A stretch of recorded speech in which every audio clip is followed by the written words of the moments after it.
हमारे मेहमान भी जुड़ रहे हैं एनालाइज करने के लिए यहाँ से कितना पैसा मिल सकता है। मिस्टर वेलेकर हैं हमारे साथ एक्सिस सिक्योरिटीज से। आदित्य बताइए, 10,000 का भाव है, मैं लेके बैठा हूँ, पुराना शेयर होल्डर हूँ, क्या करना चाहिए नेक्स्ट 2-3 साल के लिए? और या नया शेयर होल्डर भी, इतनी सारे डेवलपमेंट्स हो रहे हैं, मन तो कर रहा है मारुति लेने का, आपको क्या व्यू है?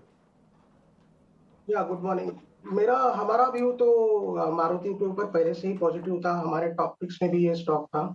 हमारा जो टारगेट प्राइस है वो 10,800 है, बाय रिकमेंडेशन है। और हम अभी ये इन्विक्टो लॉन्च के बाद जो पिकअप स्टॉक ने पिकअप किया है, तो ओवरऑल एक शॉर्ट टर्म व्यू के जो ट्रिगर्स है, ये जो न्यू लॉन्चेस है, एक इन्विक्टो का 25 to 28 lakhs का जो लॉन्च है, इट इज द एक most expensive car in Maruti's portfolio. उसके बाद ग्रैंड विटारा है, प्रॉन्क्स है, जिम्नी है और एसएलएक्स है। तो ये सब लॉन्चेस एसयूवी का शेयर बढ़ा रहे हैं। तो एसयूवी का जो शेयर, मार्केट शेयर का उनका टारगेट है टू अचीव 25%।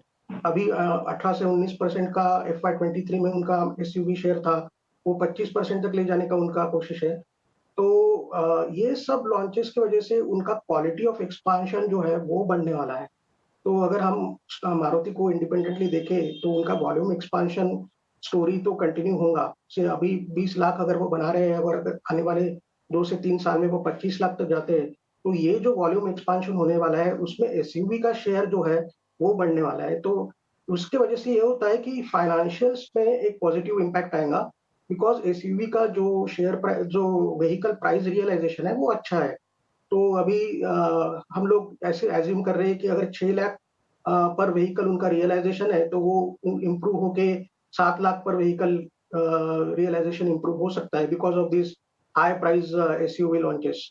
तो ये तो एक नियर टर्म मीन्स ये आने वाले 1 या 2 साल का एक उनका जो फाइनेंशियल्स है वो उसमें इम्प्रूवमेंट आएगा। तो उसके वजह से हमारा बाय रेटिंग है इसके ऊपर। तो इसके बाद में और आपको मीन्स इसके लॉन्ग टर्म ट्रिगर्स भी बता सकता हूँ। तो this is our view from as of now. बिल्कुल, 11,000 का इमीडिएट 12 मंथ टारगेट और आगे के लेवल्स भी आएंगे, क्योंकि कहानी खत्म नहीं हुई है, कहानी शुरू हुई है। अगर आपको देख के लग रहा है, ऑफ कोर्स इसका आईपीओ मेरे सामने आया था, मैं उस समय कॉलेज में पढ़ता था, 100 रुपये 125 का आईपीओ आया था। हमारे घर की भी पहली गाड़ी मारुति 800 थी, मयूरेश। आई थिंक मारुति की कहानी वो एक हर भारतीय कहानी है। अगर आप देखिए, पहली गाड़ी हमेशा मारुति होती थी, उसके बाद एस्पिरेशन बढ़ने लगे, समय बदलता गया, देश बढ़ा, गाड़ियाँ बड़ी हो गई, लेकिन मारुति वापस आ गई है। अब मैं वापस इन्विक्टो की तरफ देख रहा हूं, क्योंकि मारुति ने वो जो सिर्फ एंट्री लेवल कार में बादशाहत की बात जो की शशांक जी ने, वो परिचय बदल चुका है। अब वो बड़ी गाड़ियों में भी अपनी बादशाहत बनाना चाहते हैं इन्विक्टो के लॉन्च के साथ। इसीलिए सीधे इनोवा जो सबसे हायर चलने वाली गाड़ी है, उसकी कैटेगरी में अपनी गाड़ी लाके खड़ी कर दी है। तो मार्जिन बढ़ेंगे।